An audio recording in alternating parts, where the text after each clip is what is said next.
Hello everybody and welcome to day 2 and day 3 of my $50 Walmart meal plan. Putting together the 2 days makes the most sense since I'm not making a designated lunch but instead eating leftovers for lunch so that you get kind of 4 meals in each video. I do have to structure my days a little bit differently for the purposes of these videos because oftentimes in the morning I am working and I don't always have the time to pick up the camera and film. So most commonly I have been eating my lunch for breakfast and then my breakfast for lunch, which is why I mentioned in that video that I was having breakfast around 2:30 in the afternoon. And I do need to start this video by saying thank you to each of you. The video went up today where I talked about potentially renaming the channel, and I was inundated with comments telling me not to do that and how you guys appreciate the channel as it is, regardless of whether it's exclusively Dollar Tree. And that means so much to me. You guys mean so much to me, and honestly, I really couldn't have asked for like the best bunch of subscribers that I currently have because you guys are kind, you are understanding, you are invested in this channel and its growth, and that's really all I could ever hope for and ask for, and I appreciate each and every one of you. I'm currently filming this intro on the 3rd day, so let's hop into yesterday's meals and then we'll get started cooking for today. Today we're starting off with French toast, which if you watched yesterday's video, I started to prep the night before. This is the bread that I dried out. It is nice and crispy. The best French toast is typically made with like thicker breads like sourdoughs or French breads, but we can replicate that same kind of experience with our sandwich bread by simply leaving it out to dry. Overnight usually does it. I flip it 2 to 3 times just whenever I walk past it to make sure it dries out on both sides. This will essentially allow our bread to still soak up all of that custardy goodness without getting too soggy or too mushy. I also did not buy syrup. That's because I'm essentially going to make a fruit compote for the French toast using the frozen strawberries. You can do syrup, you can do jam. I just thought that this might be a little bit more rounded of an option. Plus then I get the strawberries that I can use for another breakfast later on. I always try to kind of spread my ingredients out, or if I buy something, I try to buy something that I can potentially have more than one use for. So if I bought syrup, I would only be able to use it on the French toast, but by buying strawberries, I can make a syrup and then potentially also have the strawberries to use. This is going to be a fairly basic French toast though, because I don't have sugar. So because I didn't purchase sugar with this $50 last week or this week, I'm not going to be using any sugar in the French toast, nor will I be using like vanilla extract, just 1 egg and a ½ cup of milk. And then of course, this is a more extreme situation because I don't have certain ingredients that I can use within this budget. But if you have brown sugar, if you have vanilla extract, if you have cinnamon, feel free to add that in. But I'm at the course showing you a version of French toast that you can make without those ingredients in the off chance that you don't have them. And before I even get started with the soaking and the frying of the French toast, I am going to get started on the syrup. This is a 1 pound bag of strawberries. Set aside a couple of handfuls for my yogurt. So I'm probably going to use about half the bag for the syrup and half the bag for the yogurt. To help to cook down my strawberries, I'm going to add a ½ cup of water. This is going to have to cook for a little while to really break down the strawberries and make it into a syrup, and that's why I don't want to get started with the French toast right away. I do want the syrup to be pretty much ready to go before I get started on the bread. Once this has come up to a boil, I'm just going to cover it and simmer it. It's probably going to take 15 to 20 minutes to really get a syrup consistency. Then you can use the back of a spoon or a fork or something like that just to kind of mash the strawberries and break them down as they cook.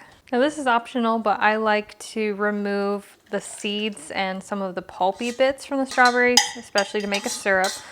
So I like to run it through a strainer after it's cooked. I don't have sugar to add to it. Don't expect this to be super sweet. It's definitely going to be a lot more tart. I'm always trying to think of ways to change things up or ways that I can kind of improve whatever it is that I'm working with.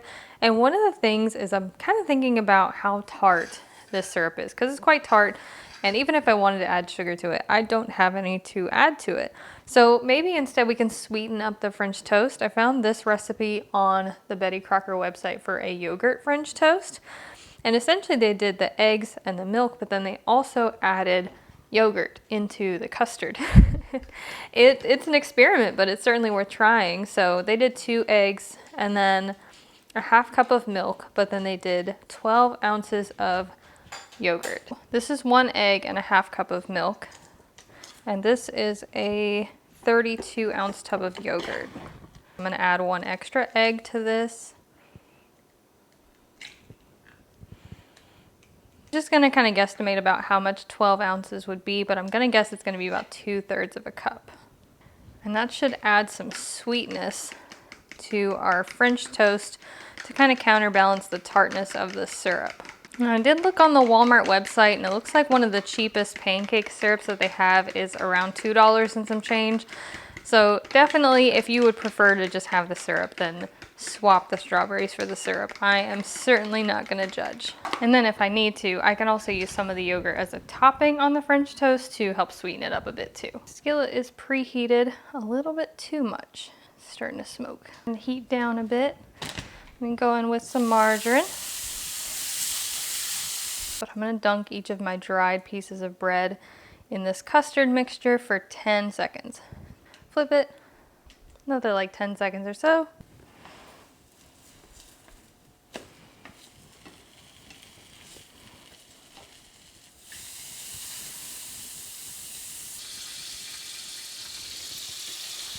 We can drizzle it with some of our strawberry sauce that we made. I am excited to try this, despite the fact that I know that the syrup is a little tart.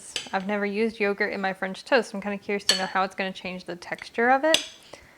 Let's see. The part that I love about drying out the bread overnight is how crispy the crust gets. It like almost gets like a chewy texture. Yeah.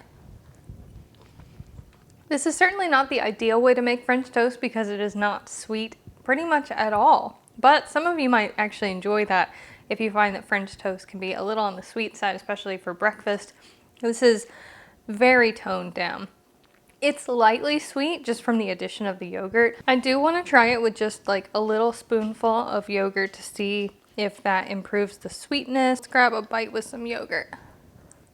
That really is not bad at all. Again, very lightly sweet, but the texture of the French toast is lovely. If you want a more sweet French toast, shell out for the syrup. I didn't film my lunch today because I actually had my lunch for breakfast and then I had my breakfast for lunch because the red beans and rice were already prepped and in the fridge and ready to go, so I could toss those in the microwave and eat them at my desk while I'm working. Spend some time kind of editing, and then later on in the day when I have more free time, I can get started on my breakfast, which is actually my lunch. And one other thing that I like to do whenever I'm structuring these budget meal plans is if I have, for example, yesterday I had rice for dinner, I am not going to have rice for dinner today. So that gets us a little bit more variety in our diet, basically. So I have a couple of options that are non-rice options: shepherd's pie, the tuna casserole, or the ravioli lasagna. And so I think for today's dinner, we're going to do the ravioli lasagna, which honestly is going to be so easy to put together because of the cheese ravioli.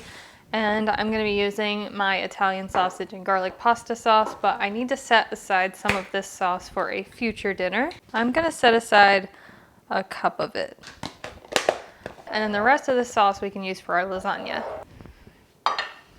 I am going to be starting by sauteing some peppers and onions just because we have them and we can toss them in everything.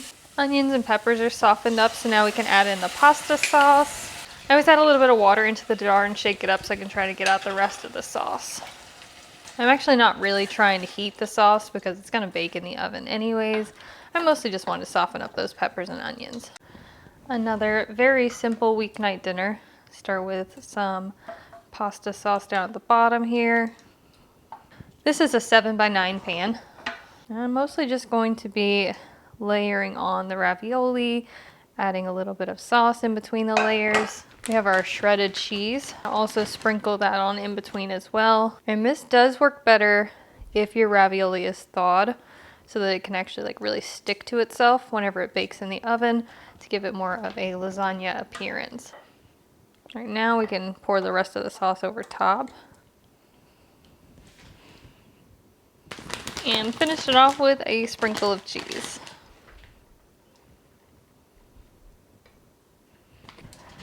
I am going to cover that with foil. I'm going to pop this in the oven at 350. I'm going to say if your ravioli is fully thawed, then this will really only take 35 to 40 minutes. But if your ravioli is still kind of frozen like mine is, it's going to take about an hour because it has to thaw and then it has to bake. It's been 45 minutes since we put this in the oven, so I'm going to take the foil off the top so we can start to brown the cheese a bit.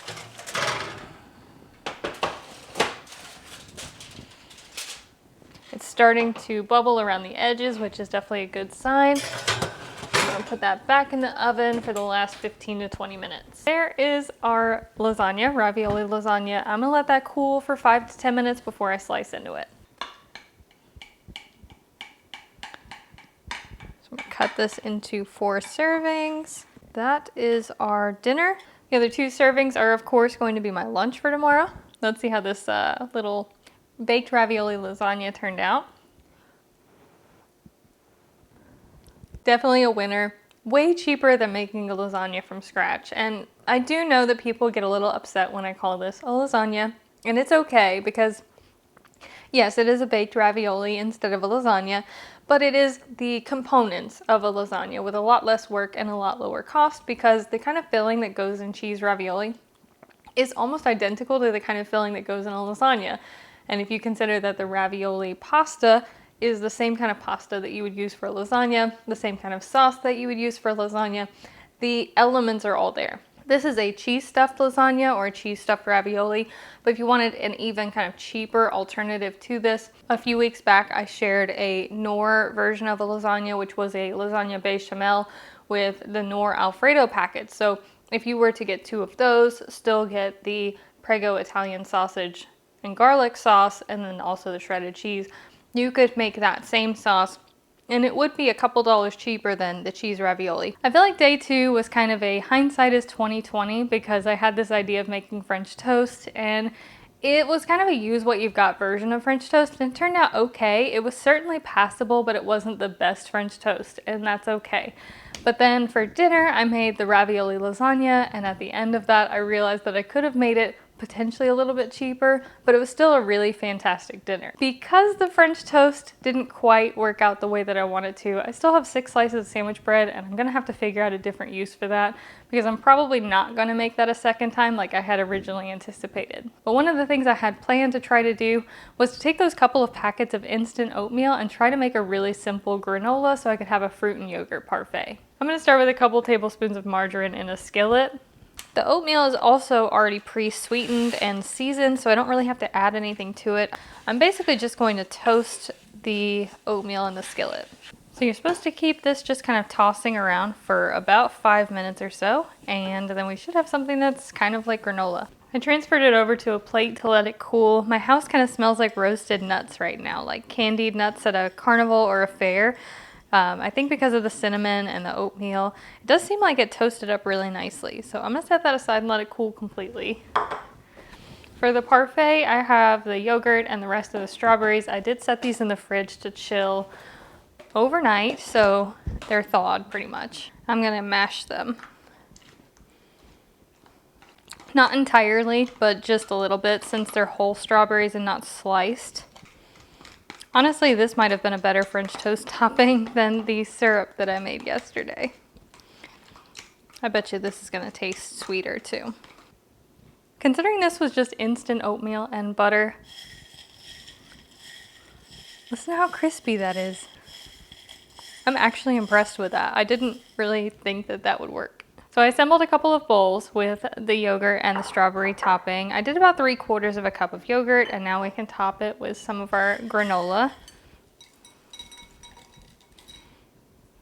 I have enough leftover granola, strawberry topping, and yogurt to have this another day. This is quite possibly one of the cheapest versions of granola you can make. I'm very impressed. I'm very glad that I tried it. This might be the new way that I make granola moving forward. The cinnamon flavor is really nice. It complements the strawberries really well. I wasn't sure how well cinnamon and strawberries would go together, but I'm really enjoying this. And this is the apples and cinnamon oatmeal. So there are little bits of dried apple in it. And they ended up with this really lovely, like, chewy texture to them, whereas the oatmeal is nice and crunchy. And it tastes like candied nuts. So 10 out of 10. We're following up an okay day with, so far, a really great day.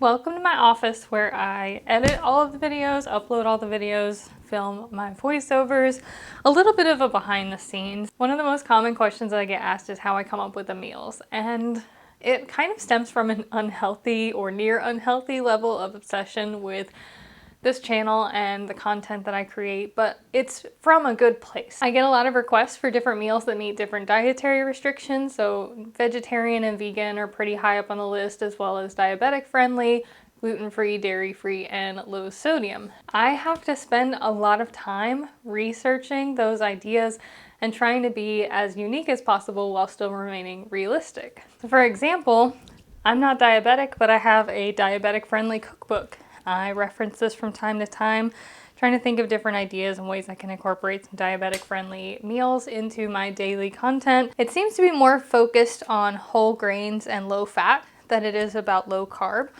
I feel like maybe this is based on some outdated diabetic principles.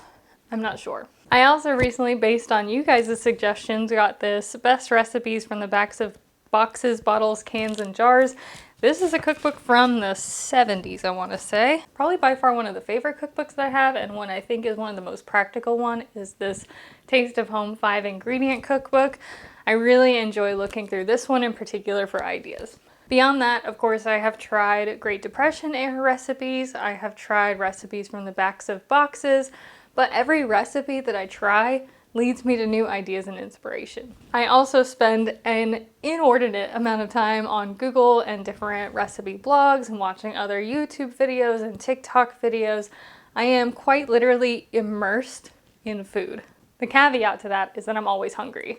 But I truly do enjoy what I do, and I wouldn't do it if I didn't enjoy it. And I love that you guys consider me a resource. I love that people come to me with their unique situation, like in this case, the how to eat for $50 a week from Walmart. And they trust me, and they know that I'm gonna come up with very realistic meals that fit into a normal person's lifestyle, that aren't just centered around oatmeal, beans, and rice. So I really do enjoy this. I really love every bit of this channel, and this just kind of odes to the intro of this video where I said thank you for being understanding and letting me just kind of do what I feel like I want to do, and knowing that every bit of information I put out there is helpful in some sort of way, even if it's not Dollar Tree related. I need to get started on this black bean salsa because it is better when it sits in the fridge for a little bit. So I have the black beans, I have corn, a couple of limes, jalapeno, some tomatoes, and then I also have some of the diced peppers and onions that I might throw in there as well. This is a recipe that I've actually been making for a few years now, and I've never actually shared it on this channel, which I've been trying to figure out a way to integrate it into my content because it's really great and I think you should try it. It starts with 1 can of rinsed and drained black beans and 1 can of drained corn. I'm gonna set that aside for a second while we chop our vegetables. I really eyeball this. I have 5 tomatoes here, but I might not end up using all of them. I am gonna use a whole jalapeno though. If you don't like spicy, you can definitely leave out the jalapeno. And another thing is that I technically could have gotten a bundle of cilantro. I do like to add cilantro to this. I didn't think I could afford it, so I didn't get it. But since I only spent like $49 and some change, I could have technically picked up a 49-cent bundle of cilantro. And I'm gonna finely dice the jalapeno. Don't touch your eyes after you do this.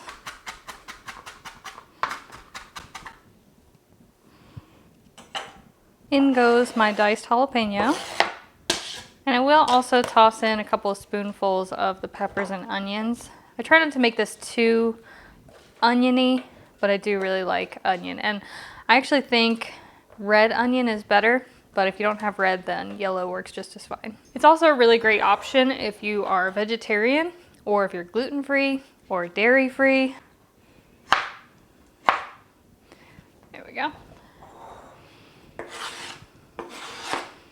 All right, that looks good. Juice both of the limes. And the last ingredient is salt. Add a little bit, give it a toss, taste it. If it tastes like it needs more salt, then add more salt. I love how colorful this is. And my favorite part about this is how it gets better the longer it sits in the fridge. I mean, to a degree. Obviously, don't eat it like a week or two later. But after like 2 or 3 days, it is even better than it is the day you make it. Toss that in the fridge until dinner time. Have the black bean salsa from earlier. It's been chilling in the fridge. I do like to kind of toss it around every once in a while so that all the liquid kind of redistributes itself. We are going to be pairing that with some flour tortillas, rice, taco seasoning, and potentially cheese. First, I'm going to be making the rice, and really that's the majority of the cooking to be done here because the black bean salsa is already prepped. And add some chopped peppers and onions. Once we've started to soften up, I'm going to add in 1 cup of rice and the packet of taco seasoning. This is a really simple kind of taco rice. It's not really a Spanish rice because it doesn't have tomatoes and stuff in it, but it's a good way to get a seasoned rice, kind of like Spanish rice, but not Spanish rice. I would say that it's pretty similar to like the Knorr Spanish rice packets, except for it's real rice and not a rice and pasta mix. If you can find a gluten-free taco seasoning, then something like this could really easily be made into a gluten-free dinner. I personally find that when I'm cooking rice on the stovetop, if I rinse it, it will get gummy. I prefer to do the saute method. I struggled with rice until I stopped rinsing it and started sauteing it instead. Now, when I'm cooking rice in a rice cooker though, I do rinse it because I don't have the means to saute it in the rice cooker. So just a little bit of a distinction between how I cook the rice depending on what kind of appliance I'm using to cook it. Rice cooker, I rinse it 3 times. Stovetop, I saute it. Now we can go with 2 cups of water. And once boiling, lower the heat to low, cover it, and simmer it for 15 minutes. I had a feeling that I should have cooked this in a bigger pot. In this pot, I usually only do ½ cup of rice, but for some reason, I was thinking that I usually do 1 cup of rice. So there's still a good bit of liquid floating on the top because there's not enough surface area for that to really absorb into the rice. In this instance, this is kind of how I fix rice whenever I mess up. I turn it up so it's a little bit more bubbly, and then I'm gonna take off the lid and I'm just gonna let it bubble until the top of it looks kind of dry. Only been a few minutes, but the water level's gone down considerably. We can start to see some holes forming in the top. I have not stirred the rice. We're basically just expediting the boiling process so we don't end up with overcooked rice, but I'm not touching it. I'm just letting it evaporate. We're starting to dry up considerably. I still see some bubbles kind of peeking through the surface. Once all of those bubbles are gone, still not going to stir it. I'm gonna turn the heat off, put the lid back on, and let this sit for 10 minutes. While that rice is resting, we can get started on our tortillas. I should use the older ones first. Let's do that. I practice first in, first out, even at home from my restaurant days. So these are the 4 from last week, and I'm gonna fry them up on each side until they're nice and brown. Can you tell I used to work at Taco Bell with how I do this with my bare hands? That looks good. As you can see, I put a little bit of rice in the bottom of each taco. Consider this to be like our meat filling. And I'm gonna toss the black bean salsa, just make sure it's coated in that lime juice. And I'm gonna be a little generous with that because I think that's the best part about these.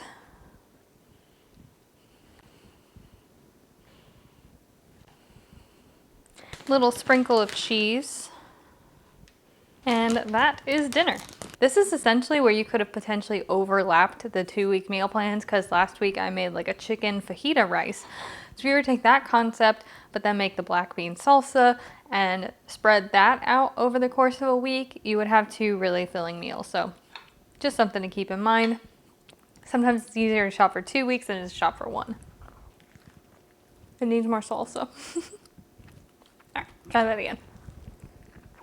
The black bean salsa is very fresh. It's very crisp tasting. It adds a nice light flavor to these tacos and a little bit of zip to them too because you've got lime and jalapeno in there. Today's been a good day. Dare I say it's been a great day, and I'm really happy with the meals overall. That's a wrap on day 2 and day 3, and stay tuned for what I make next.